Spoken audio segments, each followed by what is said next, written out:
Industrieterrein Smakterheide beschikt sinds kort over een sluitend AED-netwerk. Het project is geïnitieerd door ondernemersvereniging Smakterheide in samenwerking met Rotate en Nederland Hartveilig. Ruben Halmans van Rotate is trots op het AED-netwerk. We hebben op het industrieterrein Smakterheide de afgelopen maanden met nauwe samenwerking met de ondernemersvereniging een AED-netwerk gerealiseerd voor de mensen die op dit terrein werken, die op dit terrein komen. Ook mensen die op het terrein aanwezig zijn voor klantbezoek of werk. En dat is uniek, omdat we dat als eigen initiatief met de ondernemersvereniging hebben opgepakt. En nu is het een digitaal hartveilig gebied geworden met in totaal 10 nieuwe AED-toestellen. En dat is een unieke samenwerking waar we denk ik heel trots op kunnen zijn. Ja, een unieke samenwerking hoor ik, maar het is ook een primeur begreep ik voor Smakterheide. Nou, niet alleen voor Smakterheide, maar ook voor heel Nederland. Het is het eerste digitale hartveilige industrieterrein van Nederland. Met een Venrise product, wat we als Rotate ontwikkelen. Met een Venrise opdrachtgever en met een goede bescherming voor Venrise mensen. Het netwerk bestaat uit dus 10 AED's. Die zijn er voor de mensen die op het terrein werken en komen.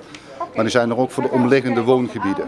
Dus de AED's zijn 24 uur per dag beschikbaar, ook voor de mensen die om het terrein heen wonen. Dat is ook een hele mooie additionele voorziening voor Venray.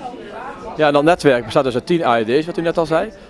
Hoe gaat dat precies in zijn werk? Het werkt allemaal digitaal ook, begreep ik. Ja. Nou, uiteindelijk werkt het digitaal dus in 2 elementen. Wij houden dat netwerk vanuit Rotate dag en nacht in de gaten. Er zit ook Internet of Things technologie in, dus een eigen internetverbinding. Dus die AED's zijn altijd inzet klaar. Het andere digitale is dat ze werken in nauwe samenwerking met de meldkamer. Dus op het moment dat 112 wordt gebeld en er is het vermoeden van een acute hartstilstand, dan worden de mensen automatisch naar de AED's gestuurd en zullen ook automatisch burgerhulpverleners op het terrein en buiten het terrein komen om hulp te verlenen totdat de ambulance arriveert. En daarmee kunnen we de overlevingskans significant verbeteren. Dan gaan we echt naar een overlevingskans van 50%. Terwijl dat nu zonder een AED 5 tot 6% zou zijn. Dat is een hele belangrijke winst die we daar, dat is bijna 10 keer zo groot. Dus daar zijn we denk ik met z'n allen heel trots op. Er kunnen niet genoeg mensen zijn die kunnen reanimeren, denk ik.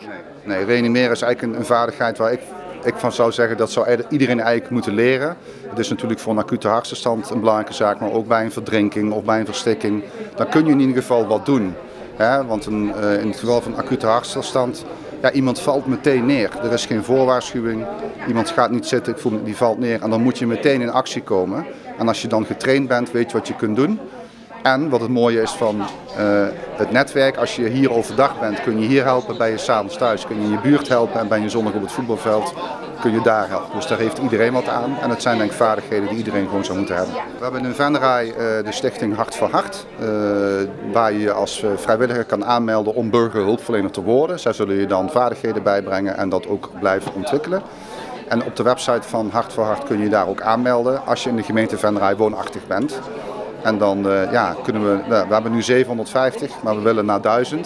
Dus we hebben er nog 250 nodig. Dus als mensen daar interesse in hebben, dan zoek even op hartvoorhart.nl en meld u aan. We hebben nog overal vrijwilligers nodig. Ja.